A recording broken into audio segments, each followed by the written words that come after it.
സ്വർണത്തോടുള്ള മലയാളിയുടെ പ്രണയത്തിന് നൂറ്റാണ്ടുകളുടെ പഴക്കമുണ്ട്. സമ്പാദ്യമായും സുരക്ഷയായും അലങ്കാരമായും എല്ലാം മലയാളി ജീവിതത്തിന്റെ ഭാഗമാണ് ഈ മഞ്ഞലോഹം. പ്രത്യേകിച്ച് ഗൾഫ് നാടുകളിൽ ജോലി ചെയ്യുന്ന ലക്ഷക്കണക്കിന് പ്രവാസികൾക്ക് നാട്ടിലേക്ക് മടങ്ങുമ്പോൾ പ്രിയപ്പെട്ടവർക്കായി വാങ്ങാൻ കഴിയുന്ന ഏറ്റവും മികച്ച സമ്മാനവും സ്വർണം തന്നെയാണ്. ഇന്ത്യയിലെ വിപണികളുമായി താരതമ്യം ചെയ്യുമ്പോൾ ഗൾഫ് രാജ്യങ്ങളിൽ പ്രത്യേകിച്ച് UAE-യിൽ സ്വർണത്തിന് വില കുറവാണ് എന്നത് എല്ലാവർക്കും അറിയാവുന്ന കാര്യമാണ്.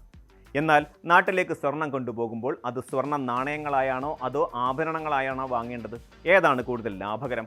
പ്രവാസികൾക്കിടയിൽ എപ്പോഴും ഉയരുന്ന ഈ സംശയത്തിന് കൃത്യമായ മറുപടിയുമായി രംഗത്തെത്തിയിരിക്കുകയാണ് ഗൾഫിലെ പ്രമുഖ ജുവലറി ഉടമകൾ. നാട്ടിലേക്ക് പോകുന്ന പ്രവാസികളിൽ ഭൂരിഭാഗവും പലപ്പോഴും ചിന്തിക്കുന്നത് സ്വർണ്ണ നാണയങ്ങൾ വാങ്ങി കൊണ്ടുപോയാൽ പണിക്കൂലി ലാഭിക്കാമെന്നാണ്. എന്നാൽ ഗൾഫിലെ പ്രമുഖ ജുവലറി വിദഗ്ധർ പങ്കുവയ്ക്കുന്ന അനുഭവങ്ങളും യാഥാർത്ഥ്യങ്ങളും തികച്ചും വ്യത്യസ്തമാണ്. അവരുടെ അഭിപ്രായത്തിൽ പ്രവാസികൾക്ക് ഏറ്റവും ലാഭകരം സ്വർണം ആഭരണങ്ങളായി വാങ്ങുന്നത് തന്നെയാണ്.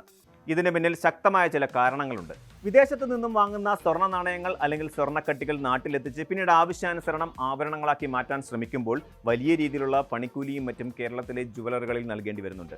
ഇതൊടുവിൽ ഉപഭോക്താവിന് വലിയ സാമ്പത്തിക നഷ്ടമുണ്ടാക്കും. എന്നാൽ UAE-യിൽ പണിക്കൂലിയും നികുതിയും ഇന്ത്യയെ അപേക്ഷിച്ച് വളരെ കുറവായതിനാൽ ഇവിടെ നിന്ന് തന്നെ നേരിട്ട് ഇഷ്ടമുള്ള ഡിസൈനിലുള്ള ആഭരണങ്ങൾ വാങ്ങുന്നതാണ് സാമ്പത്തികമായി കൂടുതൽ മെച്ചം.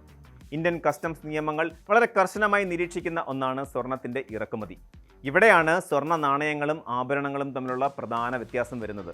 ഇന്ത്യൻ കസ്റ്റംസ് നിയമപ്രകാരം 1 വർഷത്തിൽ കൂടുതൽ വിദേശത്ത് താമസിച്ച സ്ത്രീ യാത്രക്കാർക്ക് കസ്റ്റംസ് ഡ്യൂട്ടി ഇല്ലാതെ നിശ്ചിത പരിധിയിൽ സ്വർണ്ണാഭരണങ്ങൾ നാട്ടിലേക്ക് കൊണ്ടുവരാൻ അനുവാദമുണ്ട്.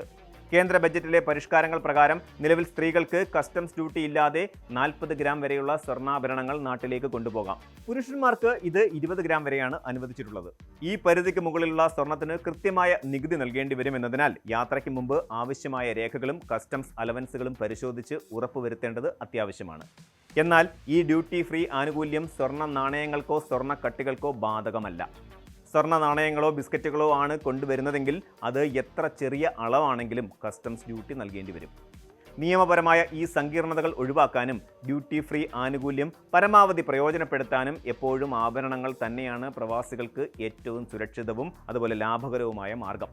ഇന്ത്യയിലെ സ്വർണ്ണവിലയും UAE-യിലെ സ്വർണ്ണവിലയും തമ്മിൽ താരതമ്യം ചെയ്യുമ്പോൾ ഏകദേശം 12 മുതൽ 15% വരെ ലാഭം പ്രവാസികൾക്ക് ലഭിക്കുന്നുണ്ട്.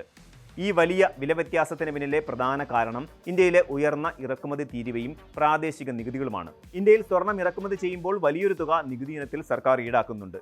ഇതിനു പുറമെ 3% GST-യും മറ്റ് പ്രാദേശിക സെസ്സുകളും കൂടി ചേരുമ്പോൾ ഇന്ത്യയിൽ സ്വർണ്ണവില കുതിച്ചുയരുന്നു. എന്നാൽ UAE-യിൽ ഇത്തരം കനത്ത നികുതികളില്ല. ടൂറിസ്റ്റുകളായി എത്തുന്നവർക്ക് അവർ വാങ്ങുന്ന സ്വർണത്തിന് നൽകുന്ന 5% മൂല്യവർദ്ധിത നികുതി വിമാനത്താവളത്തിൽ വെച്ച് തിരികെ ലഭിക്കുകയും ചെയ്യും. ഈ നികുതി ഇളവുകളാണ് ഗൾഫ് സ്വർണത്തെ എപ്പോഴും പ്രവാസികളുടെ പ്രിയപ്പെട്ടതാക്കി മാറ്റുന്നത്.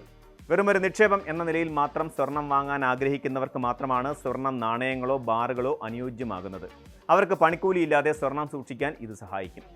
എന്നാൽ അപ്പോഴും കസ്റ്റംസ് ഡ്യൂട്ടി അടയ്ക്കാനുള്ള തയ്യാറെടുപ്പോടെ വേണം ഇത് വാങ്ങാൻ.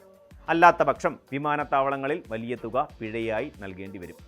ഇതിനൊപ്പം തന്നെ ഗൾഫിൽ നിന്ന് വാങ്ങുന്ന സ്വർണത്തിൻ്റെ ഗുണനിലവാരവും ശുദ്ധതയും എടുത്തു പറയേണ്ട ഒന്നാണ്. UAE സർക്കാരിൻ്റെ കർശനമായ പരിശോധനകൾക്ക് വിധേയമായാണ് അവിടുത്തെ ജുവലറികൾ പ്രവർത്തിക്കുന്നത്. അതുകൊണ്ട് തന്നെ 22 ക്യാരറ്റ് അല്ലെങ്കിൽ 24 ക്യാരറ്റ് സ്വർണത്തിൻ്റെ ശുദ്ധതയിൽ യാതൊരുവിധ വിട്ടുവീഴ്ചയും ഉണ്ടാകില്ല എന്ന വിശ്വാസം പ്രവാസികൾക്കുണ്ട്. ദുബായ് സെൻട്രൽ ലബോറട്ടറിയുടെ കൃത്യമായ മാനദണ്ഡങ്ങൾ പാലിക്കുന്നതിനാൽ തട്ടിപ്പുകൾക്ക് ഇരയാകാനുള്ള സാധ്യതയും വളരെ കുറവാണ്. കുടുംബത്തിന്റെ ഭാവി സുരക്ഷിതമാക്കാനും മക്കളുടെ വിവാഹം പോലെയുള്ള വലിയ ആവശ്യങ്ങൾ മുൻകൂട്ടി കണ്ട് സമ്പാദ്യം കരുതി വെക്കാനും ആഗ്രഹിക്കുന്ന പ്രവാസികൾക്ക് ഗൾഫ് സ്വർണം എപ്പോഴും ഒരു അനുഗ്രഹമാണ്. എന്നാൽ കേട്ടുകേൾവിയുടെ അടിസ്ഥാനത്തിൽ മാത്രം തിടുക്കപ്പെട്ട് തീരുമാനങ്ങൾ എടുക്കാതെ കസ്റ്റംസ് നിയമങ്ങളും പണിക്കൂലിയിലെ വ്യത്യാസങ്ങളും കൃത്യമായി മനസ്സിലാക്കി വേണം സ്വർണം വാങ്ങാൻ. നാണയങ്ങൾ വാങ്ങി പിന്നീട് നാട്ടിൽ കൊണ്ടുപോയി പണിക്കൂലി നൽകി ആഭരണങ്ങളാക്കുന്നതിനേക്കാൾ UAE-യിലെ വൈവിധ്യമാർന്ന ഡിസൈനുകളിൽ നിന്നും നേരിട്ട് ആഭരണങ്ങൾ തിരഞ്ഞെടുക്കുന്നതാണ് ലാഭകരമെന്ന ജുവലറി ഉടമകളുടെ നിർദ്ദേശം പ്രവാസികൾക്ക് വലിയൊരു വഴികാട്ടിയാണ്. നിയമങ്ങൾ പാലിച്ച് കൃത്യമായ ആസൂത്രണത്തോടെ സ്വർണം വാങ്ങുന്നതിലൂടെ അധ്വാനിച്ചുണ്ടാക്കുന്ന പണം കൃത്യമായി ലാഭിക്കാൻ ഓരോ പ്രവാസിക്കും സാധിക്കും. കൂടുതൽ വാർത്തകൾക്ക് News 18 Keralam YouTube channel subscribe ചെയ്യുക.